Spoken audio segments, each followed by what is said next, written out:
It is absolutely stunning to watch a grown man fumble so spectacularly at the one thing he should have mastered by now, which is manipulating an audience that has been watching him for over a decade. The season 20 finale of Sister Wives was supposed to be Kody Brown's moment, his grand comeback, his chance to finally get viewers on his side after years of watching his family implode around him. Instead, what TLC delivered was perhaps the most transparent, desperate, and utterly tone-deaf sympathy grab in reality television history. An ATV accident conveniently captured on camera, edited to maximum dramatic effect, designed to make us all clutch our pearls and suddenly forget about every horrible thing this man has done to his wives and children. And folks, the internet is not having it. Not even a little bit. Fan comments have been flooding social media within minutes of the episode airing, and the consensus is brutal. Words like desperate, pathetic, and obvious manipulation are being thrown around like confetti at a very sad party. One viewer put it perfectly when they wrote that Kody could break every bone in his body and she still would not feel sorry for him. Ouch. But accurate. Then there is Robyn, the one wife who stuck around, the supposed love of his life, and her mysterious hurt that producers have been dangling in front of us like bait. The editing wants us to believe she is devastated about the accident, but anyone with working eyes can see something else entirely in her face. That is not worry, that is not the terror of a wife fearing for her husband's life. That is something far more complicated and far more revealing of what is really happening in that Flagstaff household. The cliffhanger was supposed to make us tune in breathlessly to season 21, desperate to know if Kody survived his brush with death. What it actually did was expose the machinery behind the curtain, showing us exactly how little TLC thinks of its audience and how little Kody Brown has left in his arsenal besides manufactured drama.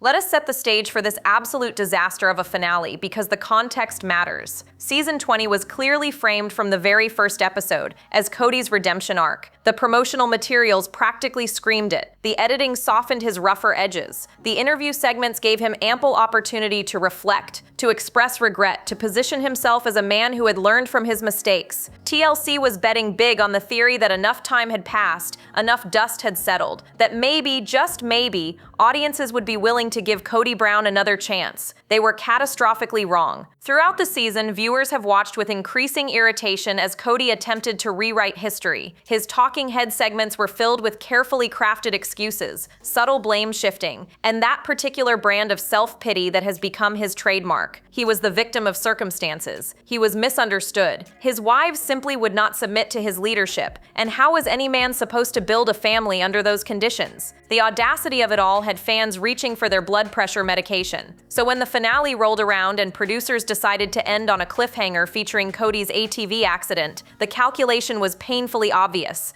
After an entire season of trying and failing to rehabilitate his image through words, they decided to go for something primal, physical danger, the threat of loss. Surely the thinking went viewers would put aside their grievances when faced with the possibility of actual tragedy. One insider who claims to have knowledge of production decisions said it was the most cynical play they had seen in years. The accident itself, according to this source, was relatively minor, but the editing made it look like a life-or-death situation. That is the power of reality television, folks. That is what happens when a network is more invested in ratings than in honesty. The social media response was swift and merciless. Twitter, or X, or whatever we are calling it these days, lit up with viewers calling out the manipulation in real time. Reddit threads dissected every camera angle, every suspicious edit, every conveniently placed shot that suggested this was less about documenting real life and more about manufacturing drama. And through it all, the question kept circling back. Why is Robyn acting so strange? Her reaction was not that of a terrified wife. Multiple viewers pointed out that she looked more frustrated than frightened, more annoyed than anxious. Body language experts who have been analyzing the couple for years noted the tension in her shoulders, the way she would not make eye contact with producers, the distinct lack of that overwhelming concern you would expect from someone whose spouse just had a serious accident. Something else was going on behind those carefully filmed scenes, something the editors could not quite hide. Now let us break down this ATV incident with the scrutiny it deserves, because the details, or rather the suspicious lack of them, tell us everything we need to know about what really happened. The accident occurred somewhere on the family's Arizona property, which regular viewers know has been the site of countless outdoor activities over the years. Kody, ever the middle-aged man, desperately clinging to his youth, was riding an all-terrain vehicle when something went wrong. The footage showed him losing control, the vehicle tipping, and then, conveniently, the scene cut away. That is it. That is all we got. No immediate aftermath, no paramedics, no hospital scenes, just a dramatic cut to black and a see you next season. Let that sink in for a moment. If this accident had been truly serious, truly life-threatening, would TLC really have left it hanging like some cheap soap opera cliffhanger? Would they not have shown at least some resolution, some indication that their star was going to be okay? The editing choice itself suggests that the accident was far less severe than they wanted us to believe. Insiders have been quietly suggesting exactly that. One source close to production revealed that Kody walked away from the incident with minor injuries at most, probably some bruises and a wounded ego. But the producers saw an opportunity. They saw a way to manufacture the kind of concern and engagement that Kody's personality could never generate on its own. So they stretched it out, milked it for every drop of drama, and crossed their fingers that audiences would forget they have been watching this man treat his family terribly for the past several years. Fan theories have been even less charitable. Some viewers are convinced that the entire thing was staged, that Kody deliberately created a situation that would look dangerous on camera without actually putting himself at real risk. Whether that is true is impossible to say, but the fact that viewers immediately jump to that conclusion tells you everything about how much trust this man has left with his audience.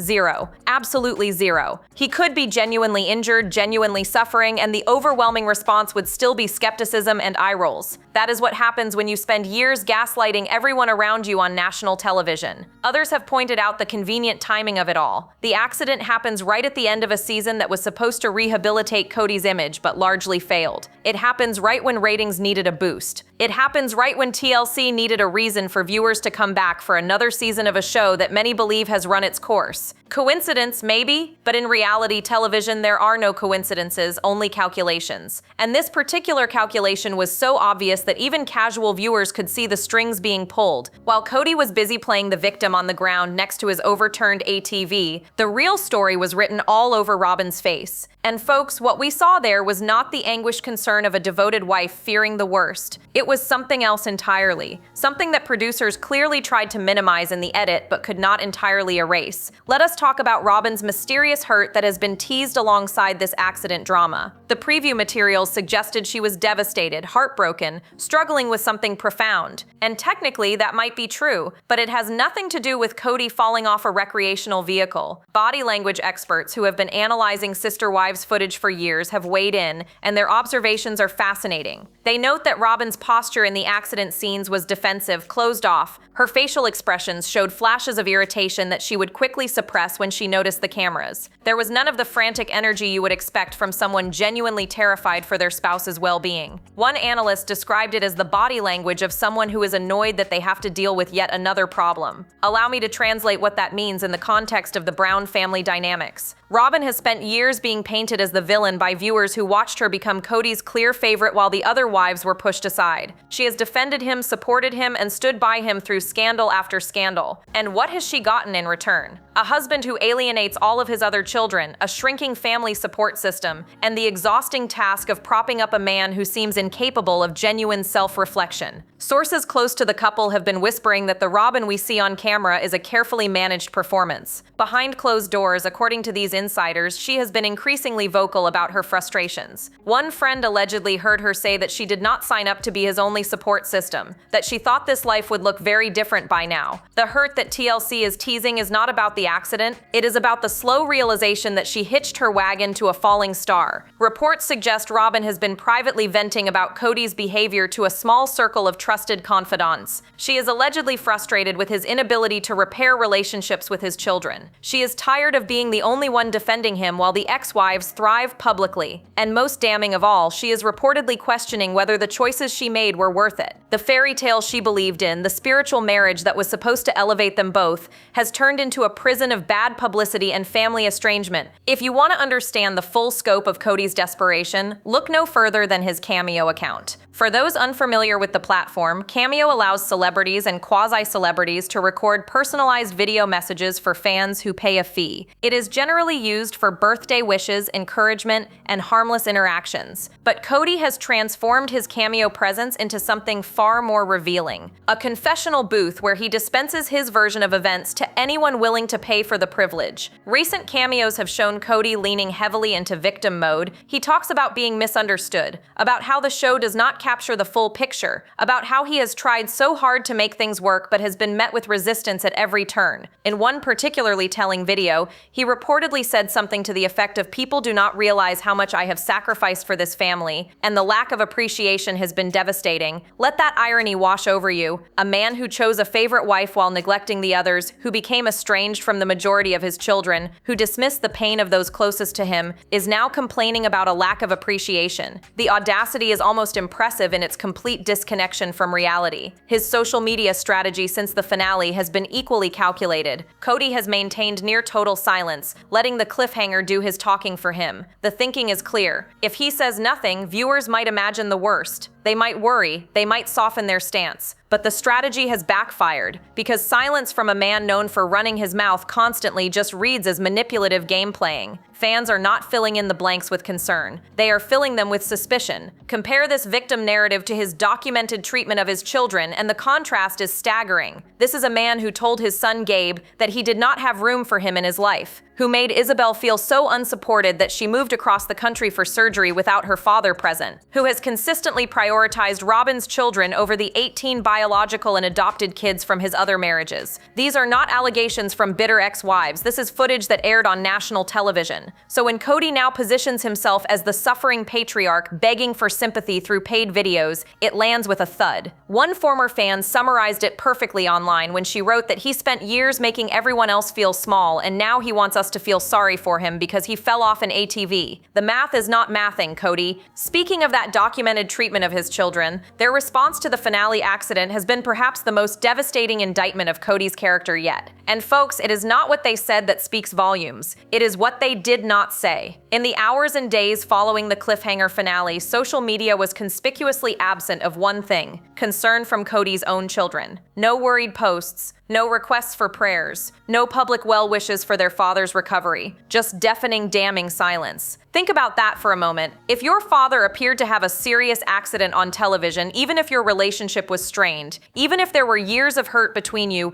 would your first instinct not be to reach out to express concern, to at least publicly acknowledge what had happened? The fact that not a single one of his children posted anything resembling worry speaks to the depth of the estrangement. These are not petty teenagers acting out. These are adults who have made a calculated decision that their father is not worth the emotional energy of pretending to care. Gwendolyn, who has become the unofficial family commentator through her YouTube reactions and social media presence, has been notably pointed in her recent posts. While she has not directly addressed the accident, her continued willingness to discuss family tensions makes it clear that nothing has been resolved. She has referenced ongoing issues, suggested that the situation at home is worse than what cameras capture, and maintained her position as someone willing to speak truth to power. Sources speculate that many of Kody's children did not even know about the accident until it aired. He allegedly did not reach out to inform them, did not seek their concern, did not even attempt to use the incident as a bridge-building opportunity. Whether that is because he did not think they would care, or because he simply did not think of them at all, the result is the same. A father so disconnected from his children that a potential medical emergency was not worth a phone call. The painful irony here cuts deep. Kody has spent post-divorce interviews begging for understanding, lamenting that his children have turned against him, positioning himself as a father who just wants reconciliation. But when an opportunity arose, an actual moment of vulnerability that might have been a starting point for healing, he apparently chose to let it play out on television instead of reaching out privately to his kids. That tells you everything about his priorities. Cameras first, content first, the sympathetic edit first. His children remain an afterthought, useful only when they can contribute to his narrative of being wronged. While Kody was busy orchestrating his sympathy play, one of his ex-wives decided to remind everyone what actually moving forward looks like. And her timing was nothing short of genius. Mary Brown, the first wife, the woman who was legally divorced from Kody years ago but maintained their spiritual marriage until recently, chose the finale week to make her own headlines. She has been teasing a new romantic relationship, dropping hints on social media,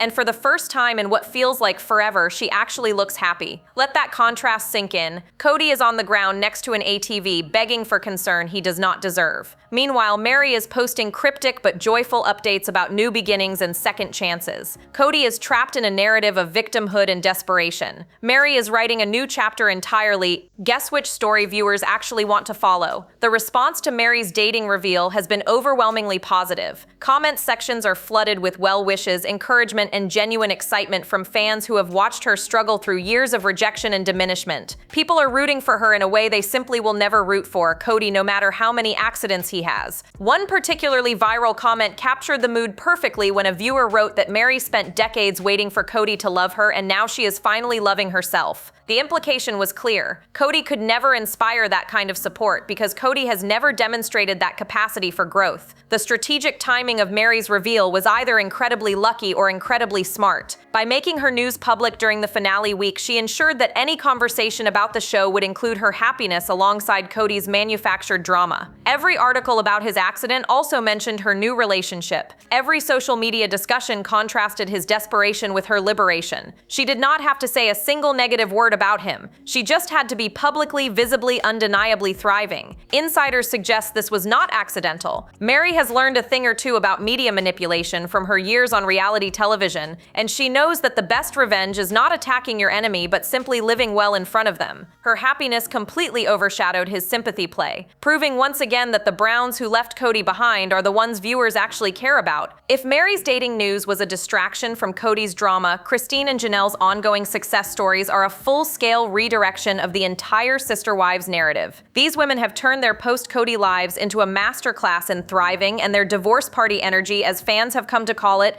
has reframed everything we thought we knew about this show. Christine, who was the first to publicly leave and has been the most vocal about her reasons, continues to radiate the kind of joy that cannot be faked. Her social media is filled with adventures, family moments, and the undeniable glow of someone who escaped a situation that was slowly dimming her light. She has spoken openly about how much better her life is now, how her relationship with her children has deepened, and how she wishes she had found the courage to leave sooner. Her engagement to David Woolley has given viewers a genuine love story to root for. Here is a man who looks at Christine like she hung the moon, who shows up for her kids, who seems to actually enjoy spending time with the woman he is building a life with. Revolutionary concept, apparently, when compared to Kody's approach to marriage. Janelle, meanwhile, has been quietly building her own empire. Her real estate ventures, her health and wellness focus, and her close relationships with her adult children have positioned her as the practical, grounded alternative to Kody's chaos. She does not need to publicly bash him, she just needs to keep succeeding, and his failure becomes more obvious by comparison. The divorce party celebrations these women have participated in, both literally and metaphorically, have completely reframed the season 20 narrative. This is no longer a show about a patriarch trying to hold his family together. This is a show about women who realized they deserved better and had the courage to pursue it. Kody is increasingly irrelevant to the story that viewers actually want to watch. Fan speculation about a potential spin-off has reached fever pitch. The idea of a show following Christine, Janelle, and Meri as they build their new lives completely without Kody's presence has generated more genuine excitement than anything TLC has produced in the main series for years. One entertainment insider suggested that the network would be foolish not to seriously consider the option, noting that the ex-wives bring everything viewers want: drama, growth, relatability, while Kody brings only exhaustion. All of this raises the question that has been hovering over Sister Wives for several seasons now: what exactly is the future of this show, and can Kody and Robyn carry it alone? The ratings data from season 20 paints a complicated picture. Viewership has declined from the show's peak years, which is expected for any long-running series, but the composition of that audience has shifted dramatically. People are no longer tuning in to watch a plural family navigate life together. They are tuning in to watch a train wreck, and there is only so long that particular kind of entertainment can sustain a series. The cliffhanger strategy was clearly designed to boost anticipation for season 21, but early indications suggest it may have backfired. Social media engagement following the finale was high, but the sentiment was overwhelmingly negative. Viewers were not expressing concern or curiosity, they were expressing annoyance at being manipulated. That is not the kind of buzz that translates into loyal viewership. Insider speculation about the show's direction has been intense. Some sources claim TLC is seriously seriously evaluating whether Kody and Robyn can carry the series without the other wives providing contrast and conflict. The answer, based on audience response, appears to be a resounding no. The couple's segments consistently generate the least engagement, the most criticism, and the lowest interest. They are not the heroes of their own story, they are the villains viewers love to hate, and that only works when there are heroes to root for on the other side. Adding to the complications are the unsafe home concerns that have surfaced regarding Robyn's household. Without going into speculation about specific incidents, there have been enough references in interviews and online discussions to suggest that the environment in that Flagstaff home is not entirely healthy. Kody's controlling tendencies, Robyn's apparent anxiety, and the isolation from extended family create a dynamic that viewers find troubling rather than entertaining. TLC executives reportedly had intense discussions about the finale's reception. The network had hoped the cliffhanger would generate worry and anticipation. Instead, it generated mockery and indifference. That kind of miscalculation has consequences for renewal discussions, budget allocations, and long-term planning. The show that was once a groundbreaking look at alternative family structures has become something far less interesting, a documentation of one man's descent into irrelevance. Perhaps the most telling sign of how badly this sympathy grab backfired came from an unexpected source, the broader entertainment media that has been covering Sister Wives since its premiere. Industry publications that usually provide neutral recaps have been openly critical of the finale's approach. Words like manipulative and desperate have appeared in headlines from outlets that typically maintain journalistic distance. One entertainment journalist who has covered the show for years wrote that watching Kody beg for sympathy after everything viewers have witnessed feels like an insult to their intelligence. Another noted that the cliffhanger might have worked 5 seasons ago before audiences fully understood who Kody Brown really is. Now it just feels like a man who has run out of ways to make people care. The broader narrative arc could not be more poetic. Kody Brown built his public persona on the idea of being a patriarch worthy of multiple wives' devotion. He demanded loyalty, respect, and submission from the women in his life. He expected his children to defer to his authority without question. He believed, truly believed, that he was the center of his family's universe and that they should all be grateful for his leadership. And now here he is, lying next to an overturned ATV, hoping that a potential injury will generate the sympathy his personality never could. The wives who might once have rushed to his side have left and are thriving without him. The children who might once have been worried are silent, having learned that their father's pain is not their responsibility. The audience who might once have been invested is rolling their eyes, having seen through the manipulation to the desperate man underneath. This is what happens when you spend years treating people as supporting characters in your own story. Eventually, they realize they can write better narratives without you. Eventually, they stop reading the scripts you hand them. Eventually, they start watching someone else's show entirely. Kody wanted this finale to make viewers worry about him, to soften their hearts, to give him one more chance at being sympathetic. Instead, it crystallized everything we already knew. He is a man who cannot generate genuine concern because he has never shown genuine concern for others. He is a man whose manipulation tactics are so transparent that even casual viewers can call them out in real time. He is a man watching his relevance evaporate, grasping at increasingly desperate measures to stay in a spotlight that has moved on without him. So where does this leave us as we wait for season 21, and more importantly, where does it leave Kody Brown in the court of public opinion? The answer is somewhere between irrelevant and actively disliked, which is quite an achievement for someone who has had cameras documenting his life for over a decade. He had every opportunity to use this show as a platform for genuine growth and accountability. Instead, he used it as a machine for generating excuses. The finale's backfire is not just a single episode problem, it is the culmination of years of choices that have eroded every ounce of goodwill he might have once had. Viewers remember the way he talked to Christine. They remember his absence from Isabel's surgery. They remember the clear favoritism toward Robyn's children. They remember every time he made one of his wives feel small, insignificant, and unloved. An ATV accident does not erase that. Nothing erases that except genuine change, which he has shown no evidence of being capable of achieving. The poetic justice of watching his manipulation tactics fail so publicly is almost enough to make you believe in karma. Almost. A man who demanded loyalty now begs for basic concern and receives neither. A man who positioned himself as the head of a family now finds himself cut off from most of it. A man who always needed to be the center of attention now watches his ex-wives steal his spotlight simply by being happy without him. Do you think Kody deserves any sympathy at this point, or has he burned every single bridge beyond repair?